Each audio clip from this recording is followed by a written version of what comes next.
खातून से मुबैना ज्यादती करने वाला सीनियर सिविल जज को जेल भेज दिया गया है।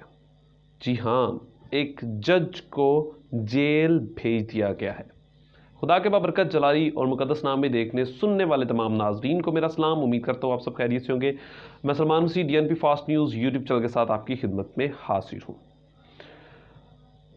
मुबैना तौर पर खातून के साथ ज्यादती के इल्ज़ाम में सीनियर सिविल जज को जेल भेज दिया गया है।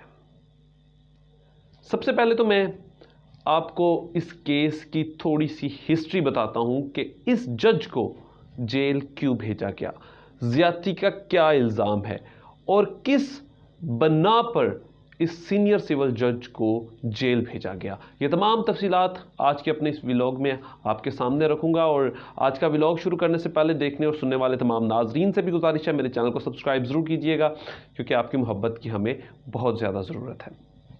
खातून से मुबैना ज्यादती करने और रिश्वत लेने के इल्ज़ाम में गिरफ्तार सीनियर सिविल जज को जेल भेज दिया गया। मीडिया रिपोर्ट्स के मुताबिक सीनियर जज को चंद रोज़ कबल खातून से ज्यादती के इल्ज़ाम में गिरफ्तार किया गया था, और जिससे अब जुडिशनल मजिस्ट्रेट के हुक्म पर जेल मुंतकिल कर दिया गया है। और पुलिस के मुताबिक मुतासरा खातून ने सिविल जज पर ज्यादती का इल्ज़ाम ऐद किया। और ये ऐद क्यों किया गया था? उस खातून का कहना है कि मुझसे इस सीनियर जो जज है, इसने मुबैना तौर पर मुझसे 15 लाख रुपए लिए कि आपको नौकरी पर लगवा दिया जाएगा। एक तो वादा नौकरी का किया, दूसरा मुबैना तौर पर ज्यादती का इल्ज़ाम है। इसके बाद वाक़ये के बाद पुलिस ने सीनियर जज को गिरफ्तार कर लिया। ज़ाहिर है कि फिर कानून ने भी तो हरकत पे आना है। उसके बाद रजिस्ट्रार पेशावर हाई कोर्ट ने एलामिया जारी किया कि पेशावर हाई कोर्ट का कहना है कि कानून सबके लिए बराबर है, अदालत कानून की बालादस्ती पर यकीन रखती है।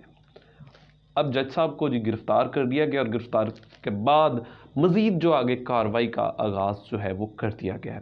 दुआ करते हैं कि आने वाले वक्त में मुल्क पाकिस्तान में ऐसे वाक़यात में कमी पेशी आए। किसी न किसी तरीके से हमारी गवर्नमेंट जो कि कोशिश भी कर रही है, तमाम अदारे भी कोशिश कर रहे हैं, लेकिन अदारों में भी बैठे हुए कुछ ऐसे लोग हैं जो हमारे मुल्क की बदनामी का बायस है। अगर आपके साथ भी कोई ऐसे वाक़यात पेश होता है तो ज़रूर अपने करीबी अदारों को, अपने मीडिया सेल्स को अपनी अदालत से रुजू करें, क्योंकि इंसाफ अब बहुत तेज़ी से होता हुआ नज़र भी आ रहा है। अपना ख्याल रखिएगा, हमारे अपने इस चैनल का भी ख्याल रखिएगा, ताकि आने वाली हर एक वीडियो आप तक आसानी के साथ